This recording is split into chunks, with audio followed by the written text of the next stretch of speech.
Phosphatic और पोटैशिक fertilisers के लिए है, वो रबी के सीजन के लिए ये 1 अक्टूबर 2023 से 31 मार्च 2024 तक रहेंगे।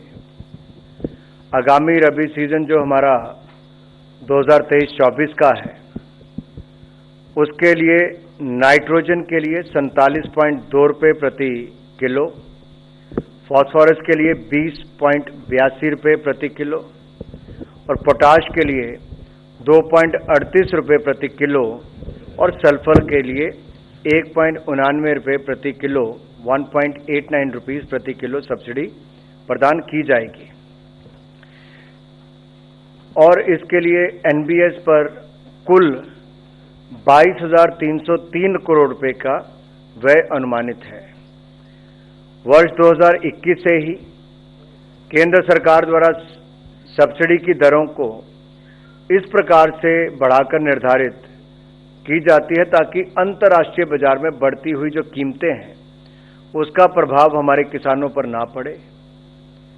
और इस बार भी किसानों को खाद रियायती दाम पर मिलती रहेगी। आगामी रबी सीजन जो हमारा आ रहा है 2023-24 का, ये जो 1 अक्टूबर से मैंने कहा, इसमें डीएपी पर 45 रुपये प्रति टन की अतिरिक्त सब्सिडी दी जाएगी। इन दरों से किसानों को डीएपी जो है वो 1350 रुपये प्रति बैग 1350 रुपये प्रति बैग ये पुराने रेट पर ही उपलब्ध करवाया जाएगा। इसी प्रकार एनपीके 1470 रुपये प्रति बैग और एसएसपी 500 रुपये प्रति बैग के पुराने रेट पर ही उपलब्ध करवाए जाएंगे। इनमें कोई बढ़ोतरी नहीं होगी, किसानों को 1 रुपया भी ज्यादा नहीं देना पड़ेगा।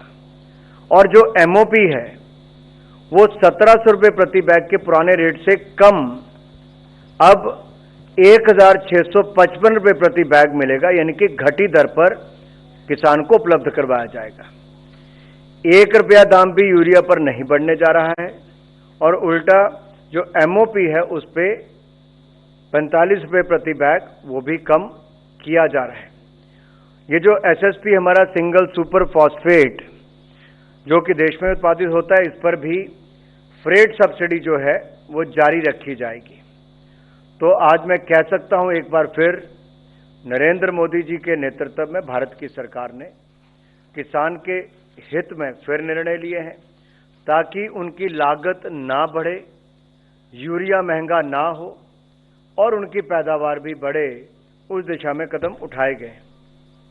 अगर आप इस पर एक नजर दौड़ाएंगे तो आपको इसमें भी साफ देखने को मिलता है कि यूरिया 266 रुपये प्रति बैग, हमारा जो डीएपी है 1350 रुपये प्रति बैग और जो एनपीकेएस है 1470 रुपये प्रति बैग और एमओपी जैसा मैंने कहा 45 रुपये कम होके 1655 रुपये प्रति बैग मिलने जा रहा है। तो 1 रुपये की भी बढ़ोतरी नहीं की गई। अब ऐसे दूसरा निर्णय भी किसानों के लिए ही है और ये उत्तर प्रदेश और उत्तराखंड इससे जुड़ा हुआ है। जामरानी डैम जो हमारा मल्टीपर्पस प्रोजेक्ट है, ये उत्तराखंड में प्रधानमंत्री कृषि सिंचाई योजना के साथ जोड़कर इसको देखा जाए तो ये सिंचाई योजनाओं को इससे बढ़ोतरी मिलेगी और सीसीए ने आज इसको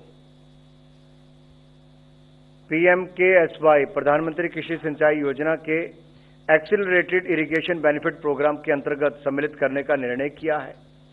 इसका सबसे बड़ा लाभ होगा कि कृषि योग्य भूमि जो है उसको सिंचाई योजना से जोड़ने का एक बहुत बड़ा बल मिलने वाला है और सुनिश्चित ये भी करेंगे कि सिंचाई योजना के माध्यम से हमारी लगभग 57,065 हेक्टेयर भूमि सिंचाई सुविधा प्राप्त हो जाएगी और इससे इस योजना से लगभग तो यहाँ पर आप सुन रहे हैं कि मेगावाट अनुराग बिजली ठाकुर को खादों के लिए सब्सिडी का ऐलान यहाँ पर वो कर रहे हैं। 1 अक्टूबर से 31 मार्च तक के लिए सब्सिडी दरें जो है वो घोषित की जाएंगी और यहाँ पर उनका कहना है कि रबी के लिए डीएपी जो है वो उस पर 4500 रुपए की सब्सिडी दी जाएगी और डीएपी का एक बैग जो है वो 1350 रुपए का ही मिलेगा। तो यहाँ पर महंगी खाद से किसानों को राहत देने की सरकार की कोशिश है।